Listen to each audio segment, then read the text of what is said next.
Olá, está no ar o Jornal Panorama. Aqui você acompanha as notícias sobre o trabalho do Legislativo Estadual e esta edição traz em destaque: a aprovação de projeto do Executivo deve socorrer pequenos e médios empreendedores impactados pela pandemia do novo coronavírus.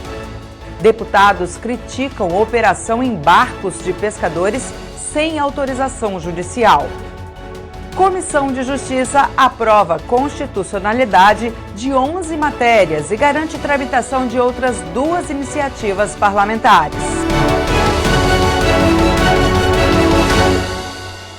Na sessão híbrida desta quarta-feira, os deputados aprovaram um projeto para garantir ajuda financeira às micro, pequenas e médias empresas prejudicadas pela pandemia do novo coronavírus. Quem esteve em plenário para acompanhar os trabalhos foi a repórter Larissa Lacerda. Ela explica os detalhes para a gente. Na sessão ordinária híbrida desta quarta-feira, os deputados aprovaram um projeto do governo que autoriza o Poder Executivo a prestar contragarantia à União de modo a dar continuidade ao empréstimo de 30 milhões de dólares solicitado pelo Bandes junto ao BID, o Banco Interamericano de Desenvolvimento. Os recursos serão destinados ao Programa Global de Crédito para a defesa do setor produtivo e o emprego, que tem o objetivo de financiar micro, pequenas e médias empresas impactadas economicamente pela pandemia do novo coronavírus. Investir principalmente para gerar emprego e renda para os capixaba, para investir nas pequenas e micros empresas do Espírito Santo. Então é um projeto importante. O governo do estado ele vai dar uma contrapartida de garantia se o banco, no caso o Bandes, não honrar com seus compromissos, mas eu não tenho dúvida nenhuma que é um projeto importante que a Casa votou hoje. Os demais projetos que estavam na pauta de votação ficaram em prazo na Comissão de Justiça. Entre eles, o projeto do governo, que reduz de 17% para 12% a alíquota do ICMS do combustível marítimo, com o objetivo de estimular a cadeia produtiva. Os projetos voltam à pauta de votação da sessão da próxima segunda-feira. Já na fase dos pronunciamentos, alguns deputados criticaram uma operação do IBAMA no litoral capixaba, em que agentes do órgão estariam entrando em embarcações de pescadores sem mandado judicial. Entrando nas embarcações, que são embarcações particulares dos pescadores aqui de nosso litoral, e dando batida como se fosse um bando de ladrões, como se tivesse assim, alguma coisa altamente errada. Eles estão fazendo batida sem nenhum aviso, sem nenhum mandato, sem nenhum documento a apresentar a esses pescadores. E assim, o que mais causa indignação é que nós estamos em plena pandemia, os pescadores estão prejudicados, porque muitos não estão podendo ir para o mar, não têm recursos para poder suprir a sua embarcação, é muito dispendioso botar uma embarcação no mar, os barcos estão parados na prainha, eles estão vazios e mesmo assim a gente não sabe a razão pela qual está acontecendo essa operação humilhante contra esses pescadores. Por essa razão, eu estava aqui no celular tentando falar com o superintendente do IBAMA, que é um coronel que veio de São Paulo, não conhece certamente o Espírito Santo, de nome Luiz, para poder saber dele o que está ocorrendo, qual a motivação dessa operação, porque nós não vamos permitir que os pescadores do Espírito Santo sejam tratados como bandidos. Permito sim, deputado. Está faltando respeito. Os homens que oferecem a sua vida em busca de sustento para sua família, né? São recebidos por metralhadores, escopeta, na ignorância. Precisa acabar com isso. Então, Janete, se você for conversar com o superintendente, me representa. Pode dizer que o nosso repúdio é muito grande. Os pescadores merecem respeito. Na reunião ordinária do Colegiado de Justiça, os deputados analisaram 18 propostas e, entre elas, as matérias consideradas constitucionais, como a iniciativa parlamentar, que tem o objetivo de ajudar na promoção do turismo no Estado. Na reunião virtual da Comissão de Justiça desta terça-feira, o colegiado votou 18 itens. Dos que estavam em análise técnica, 3 foram considerados inconstitucionais e 11 constitucionais. Entre eles, o que institui o Dia Estadual da Observação de Aves. De acordo com os deputados, isso pode ajudar a divulgar o turismo no estado. É um valor exagerado, inclusive, o que as pessoas gastam para vir fazer esse, vamos dizer assim, turismo de observação. Tem vídeo também com estudos, mas tem muitas pessoas que são apreciadores mesmo, querem tirar uma foto dessas aves. Então, assim, isso do ponto de vista, e o nosso estado tem algumas aves aqui raríssimas, né, que as pessoas vêm ao estado para tirar essas fotos, e tem sido um caminho importante, inclusive, que as cidades podem adotar até para conseguir aí ter aumento de receita. Entre os projetos que receberam um despacho denegatório da mesa diretora, os deputados mantiveram 2 e rejeitaram outros 2.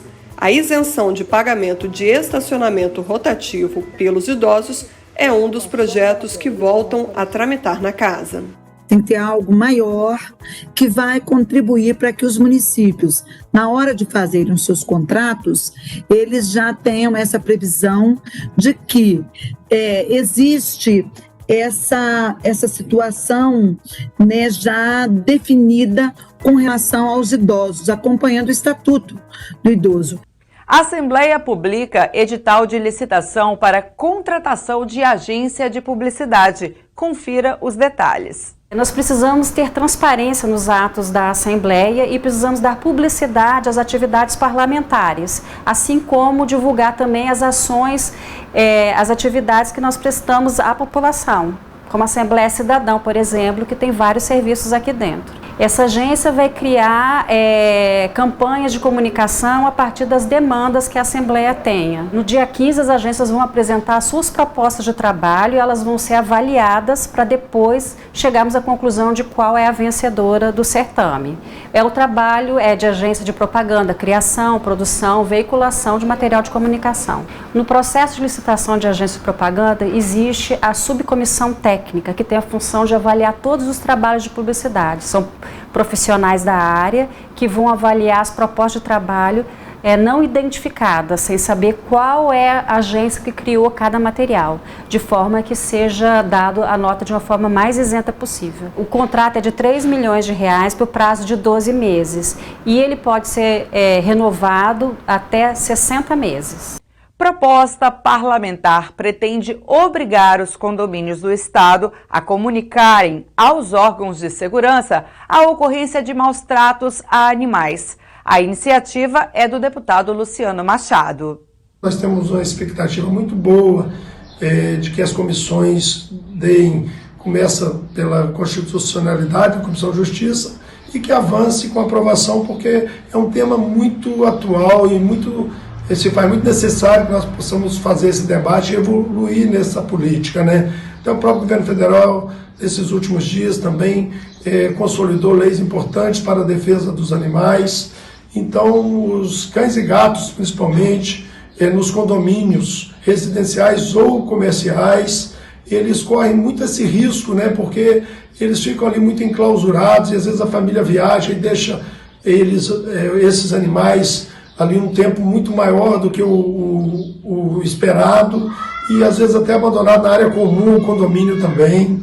E todo tipo de maltrato pode haver. E a forma de defender esses animais é através de denúncias do síndico, denúncias dos moradores, de qualquer morador, aos órgãos de segurança pública.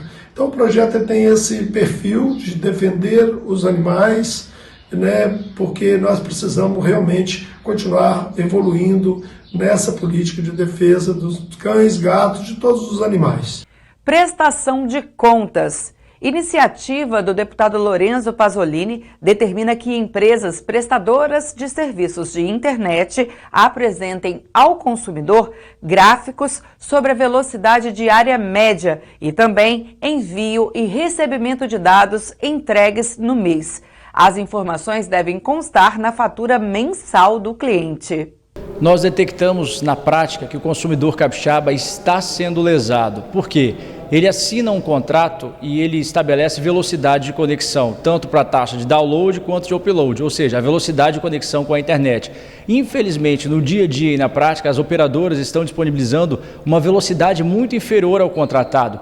Então, o consumidor paga caro, ele paga altos valores mensais por esse contrato e ele merece uma internet de qualidade. A partir da aprovação desse contrato, as operadoras terão que disponibilizar a todos os capixabas gráficos com indicadores dessa velocidade. Então o consumidor terá um documento oficial e com esse documento ele poderá ir ao PROCON, à Anatel, ao Ministério Público e até mesmo ao Poder Judiciário. E eu tenho certeza absoluta que, a partir do momento em que o consumidor ingressar com ações nos juizados especiais cíveis, certamente as operadoras irão buscar medidas para solucionar esse problema. Porque hoje a situação é muito cômoda. As operadoras não resolvem a situação, não resolvem a deficiência na prestação de serviço, porque elas não são exigidas, tendo em vista que o consumidor não tem um documento para comprovar a inferioridade da velocidade de transmissão.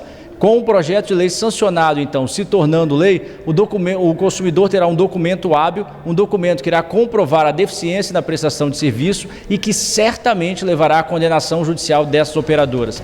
E o Jornal Panorama de hoje vai ficando por aqui, mas no site da casa e nas redes sociais você pode continuar acompanhando as notícias sobre a Assembleia.